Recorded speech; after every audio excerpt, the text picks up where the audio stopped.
Located on NATO's northeast borders, the three Baltic states are constantly exposed to Russia's hybrid attacks. Now, after the full-scale invasion of Ukraine, they fear that a direct military confrontation is imminent. How real is this threat? And how can they prepare for it?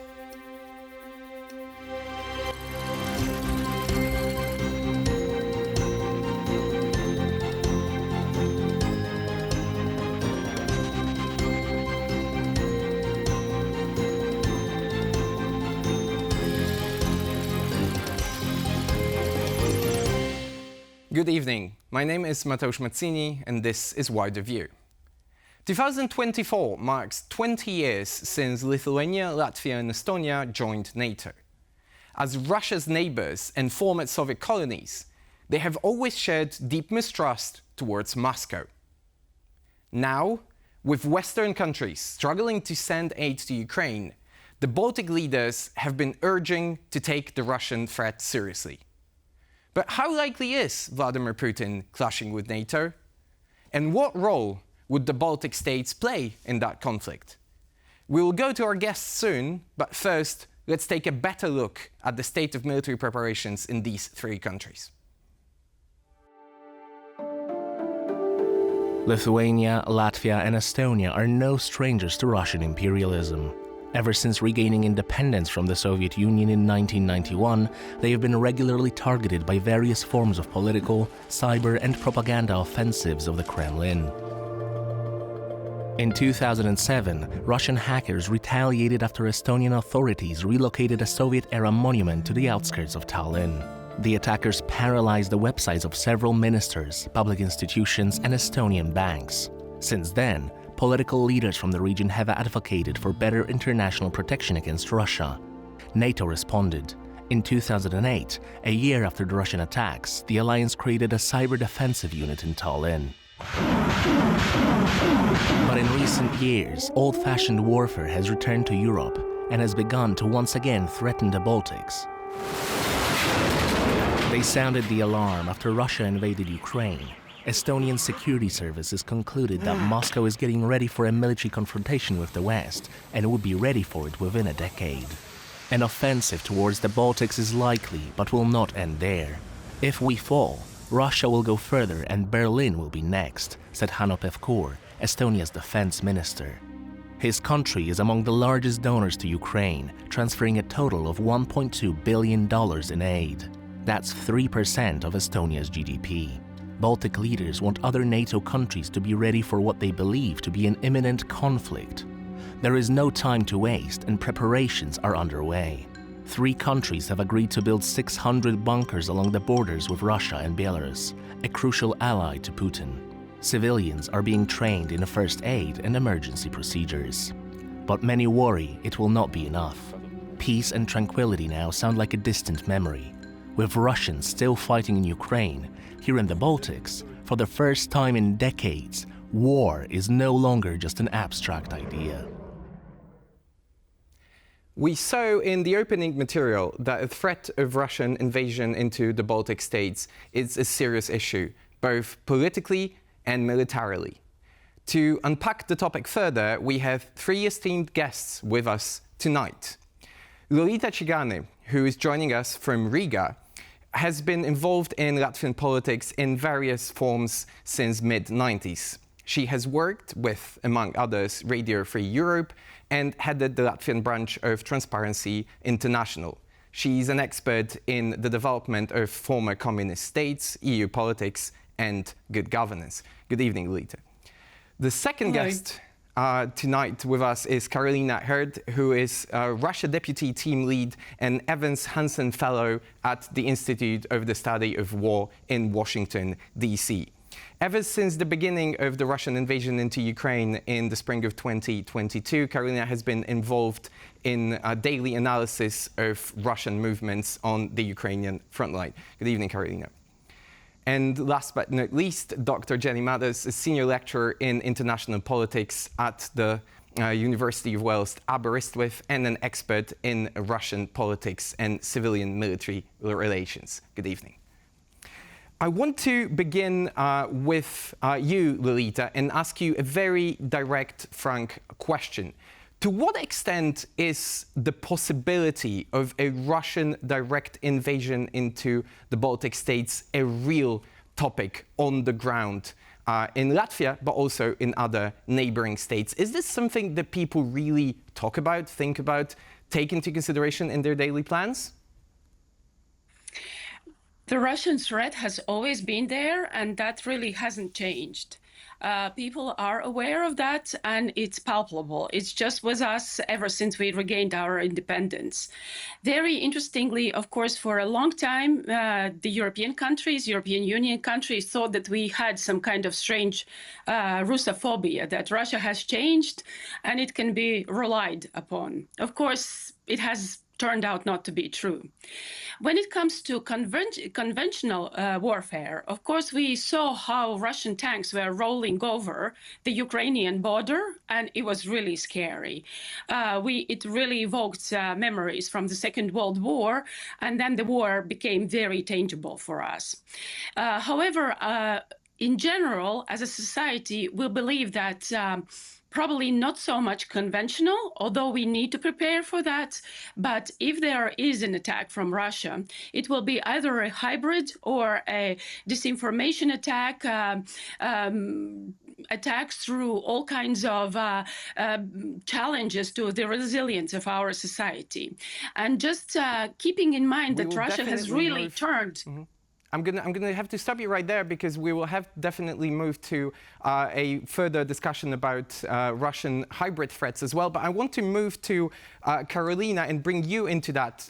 Do you think, based on your daily observations, because you've been following the developments on the front lines quite closely for the last 2 years, do you think that Russians even possess the sheer capacity to invade another country, taking into consideration that they've been involved on the Ukrainian front for quite some time? So the time parameters here are really important, because if we're talking about May 2024, the Russian military does not have the capabilities to invade the Baltics. However, the Russian military is undergoing massive, large-scale reforms right now that are explicitly meant to prepare Russian conventional capabilities for a long-term conflict outside of Ukraine. They're standing up new armies, military districts, brigades, divisions, etc., for specifically a future war likely with NATO. And the longer that they are able to prepare for this and institute the lessons they've learned in Ukraine, the bigger the threat of this conventional conflict becomes. So right now, no, the Russian military is tied up in Ukraine, and it will likely continue that way for the next few years.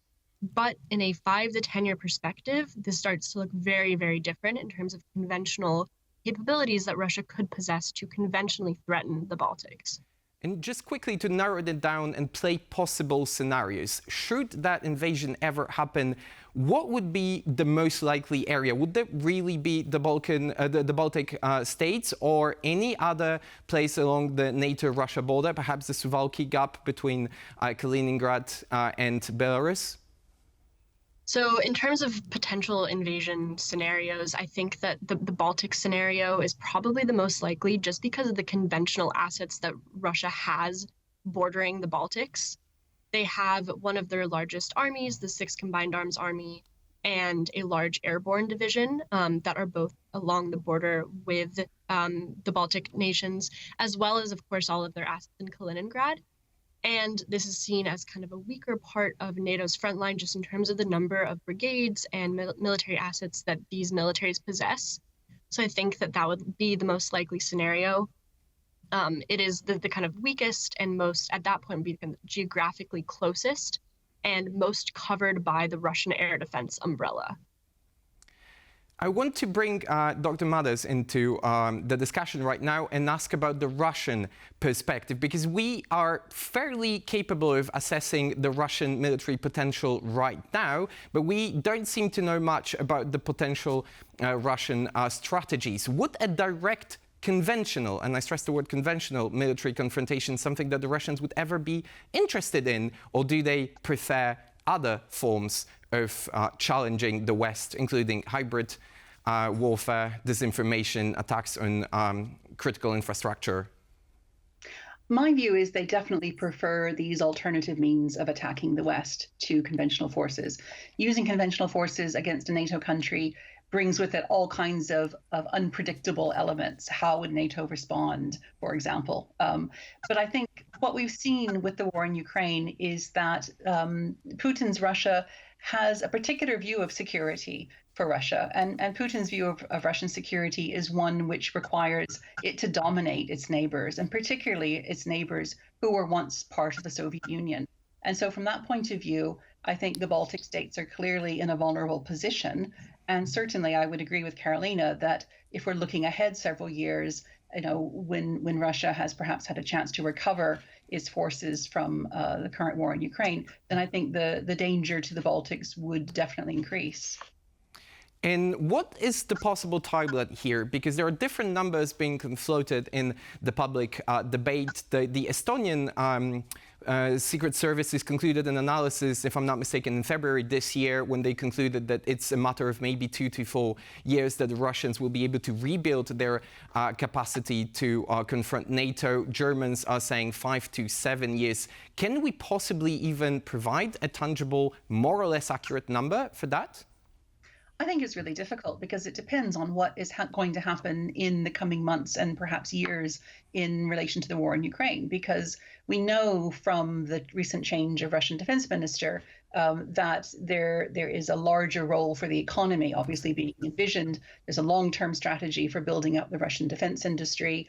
I certainly know from work on militarization of Russia's children, there's a long-term strategy there to prepare the next generation to support the military and to support war. But it's hard to pin down the numbers because we just don't know how the war in Ukraine is going to develop, how it's going to take its toll on the Russian armed forces, and how quickly they might be able to rebound from that.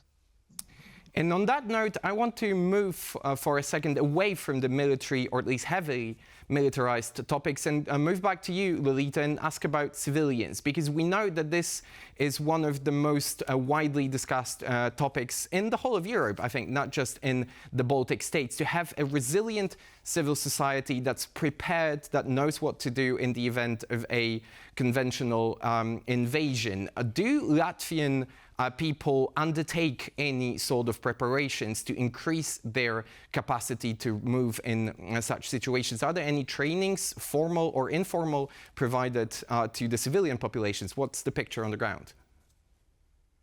Yes, definitely. And here I would also like to underline the role of Ukraine.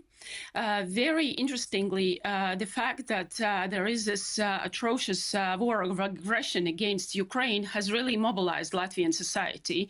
And basically, most of our civil society has been starting to ponder very seriously of what their families at an individual level, what they would do and how to prepare.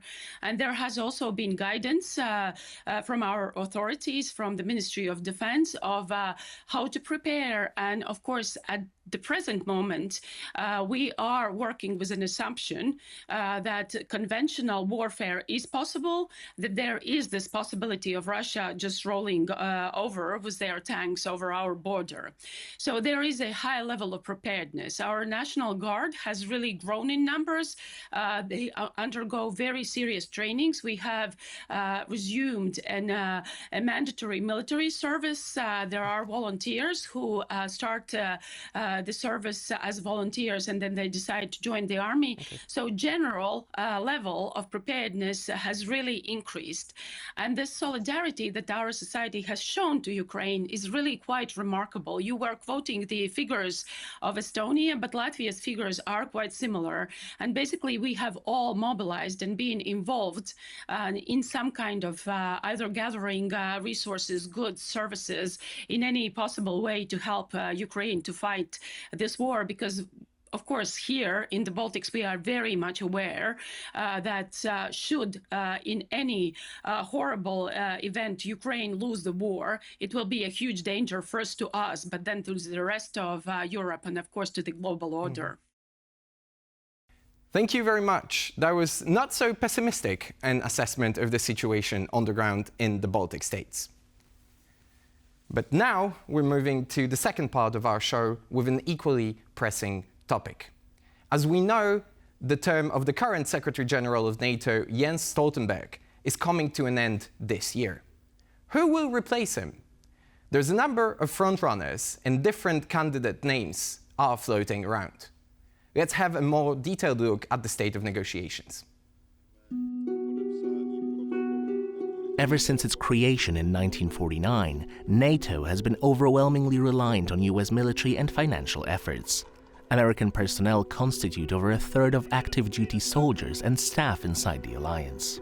Other member states lag behind, even though they are compelled to spend at least 2% of their GDP on defense.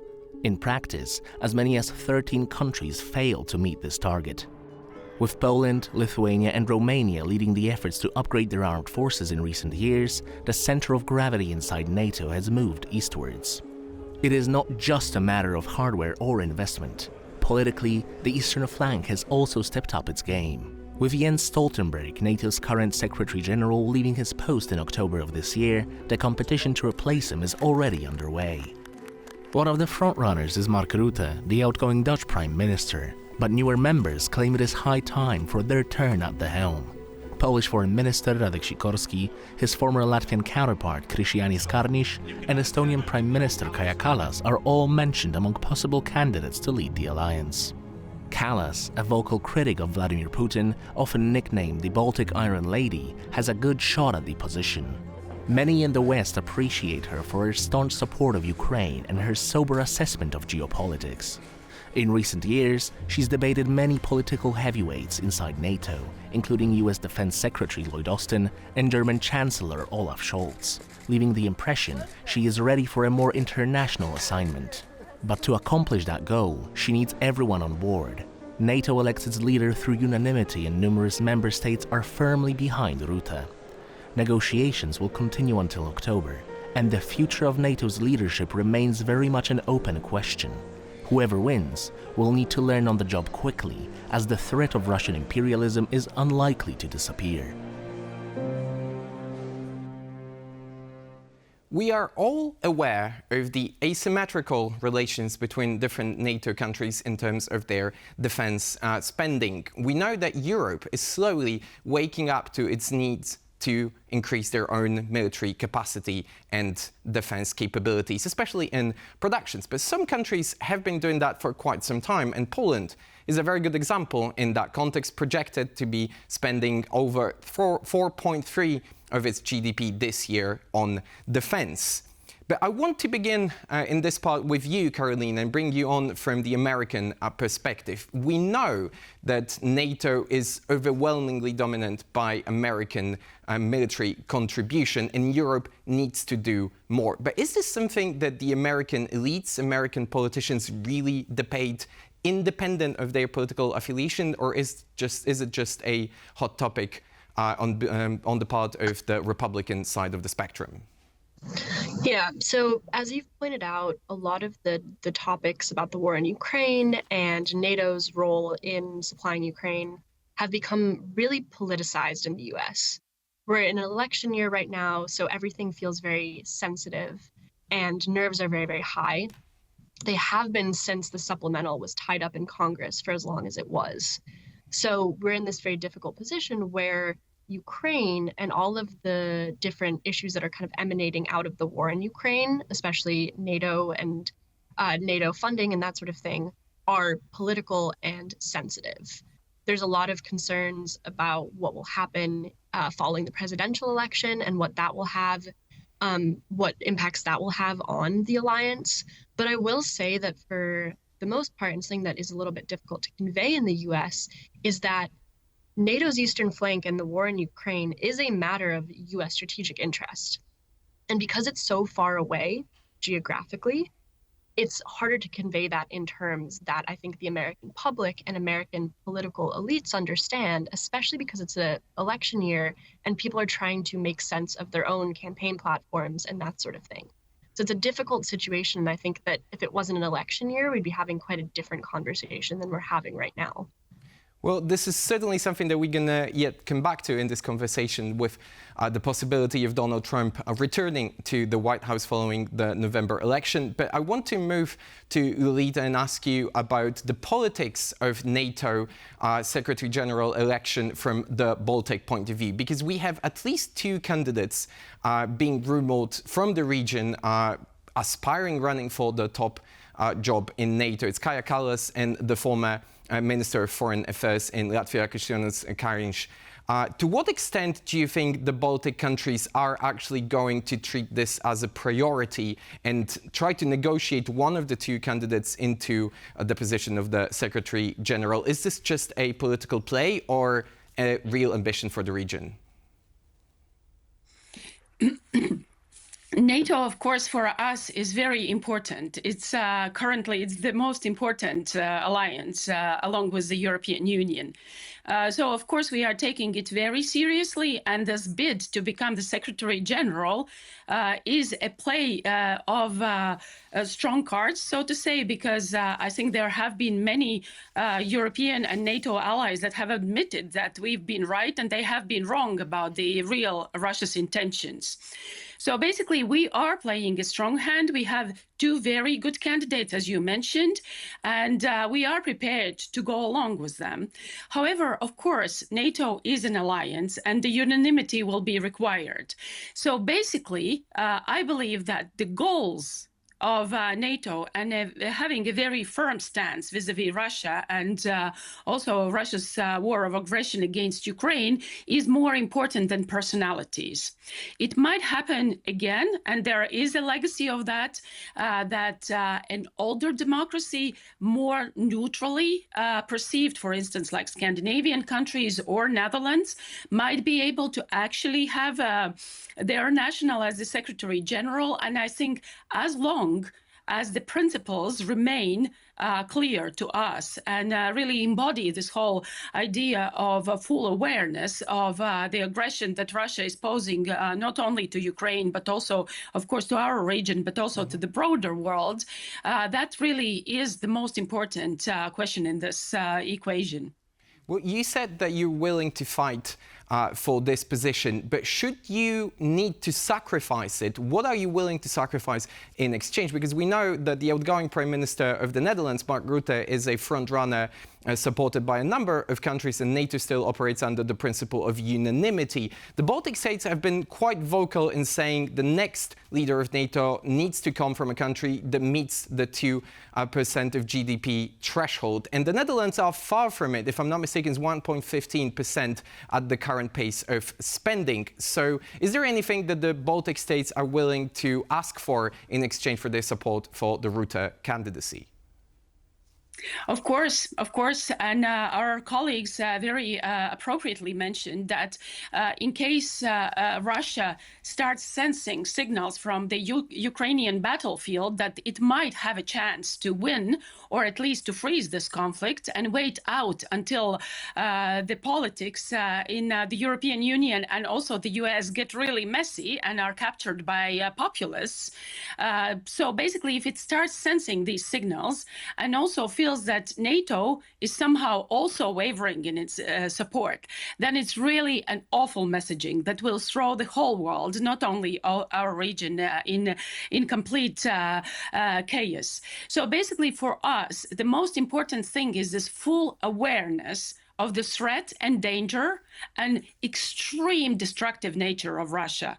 Russia is not really holding itself back at anything. It's just flattening Ukrainian nation. It's flattening Ukrainian civilians. It's just really, it has an intention to wipe out the whole nation. So at this point, we see this state fully captured by really evil forces. And we have to be completely aware of that. And of course, anyone who has a potential to become the next Secretary General has to demonstrate this full awareness to specifically the Baltic states that are, as the colleagues analyzed, at the front line and the most vulnerable. Jenny, what's your thoughts on that? Because Europe is getting battle ready, it's increasing its military capacity. How is that viewed in Russia? Because from a very simple point of view, for all intents and purposes, this could be seen as a provocation, as a threat of escalation, that the West, in line very much with Putin's propaganda, is actually threatening the peace and stability of the Russian nation. Do you think this could backfire? I think there are two contradictory lines of rhetoric that we see coming out of the Kremlin. I think on the one side, for years now, well predating the mass invasion of Ukraine, for years, Putin and his colleagues in the Kremlin have regarded the West, the collective West, as they call it, as hostile, as the enemy, and have viewed themselves, in fact, at war with the West. And so, that impression is not going to be easily changed. On the other hand, the fact that the Western countries and their support of Ukraine have been, I don't want to say tentative, but they've been quite measured and they've been quite careful, and they've taken a very step-by-step approach, been quite cautious about where they think the red lines might be, has sent the signal that perhaps, the West may be the enemy, but perhaps they lack resolve. And I think this is the worry, certainly in outside of Russia, when we look and see, well, what signals might this send if NATO chooses one Secretary General over another one? Certainly choosing someone from the Baltic states would send a very strong signal that NATO takes seriously, extremely seriously, the possibility of a Russian attack. Choosing someone from another state, it might send a more of a mixed signal that perhaps, the West continues to lack that serious resolve.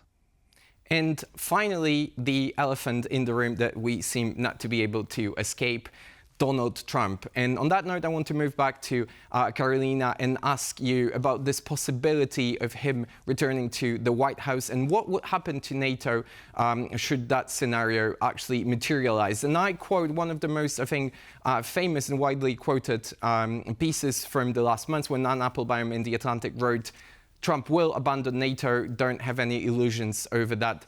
What do you think will happen to the alliance and its involvement in Europe should Trump become the US president?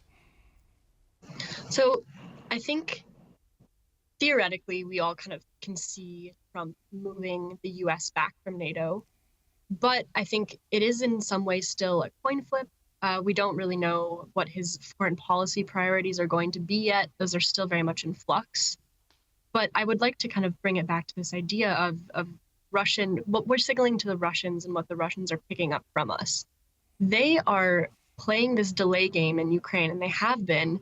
They've played this delay game throughout the political back and forth in Congress over the supplemental aid package, and they will continue to do it up until the presidential election, because they benefit off of political chaos, political discontent, and they're very much counting on a Trump presidency withdrawing the U.S. from NATO, withdrawing the U.S. from continuing to provide aid to Ukraine. And this is where that time delay plays into Russia's hands and allows them the time and space to stand up the army they need to conventionally threaten NATO. Thank you very much for your insights and analysis.